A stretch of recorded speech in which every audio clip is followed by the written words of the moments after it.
one of the things that happens to Pharaoh, Hashem says, I will harden his heart, uh, which was taking away Pharaoh's free will.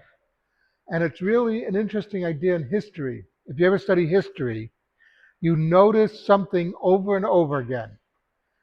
A government will proceed on a policy that is detrimental to that government, but they will not get out of it.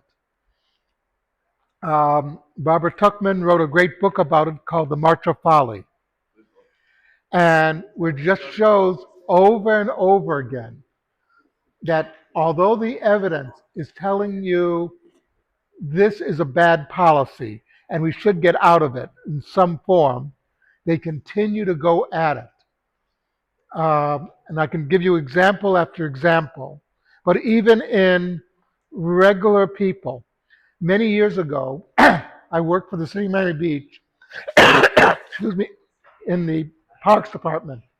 Excuse me, got a frog in my throat. The French have to get out. It's in the par shop. Anyway, I worked as a gardener for the parks department of the city of Miami Beach.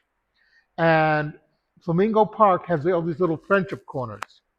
One of the friendship corners on a particular day would be not former, communists, American communists would meet there. They were retired, and they would meet there and discuss whatever they discussed. And what fascinated me about it was when you thought about all the disasters that the Soviet Union did, all the crimes that were committed in the name of the Soviet Union, they were still dedicated to them. The Soviet Union was still paradise, even though all the evidence in the world was against it. And the point that I'm making is that they were so into their ideology, they could not see the obvious. Pharaoh, all the evidence is telling him, my policy with the Jews is going to lead to disaster for Egypt. Egypt is going to be destroyed. And yet he cannot get himself out of the thing to just to let the Jews go. Let them go and do whatever. He just can't do it. And so God says, okay, I gave you some chance to do it on your own. You want to be an animal? Animals have no free will. You're now an animal.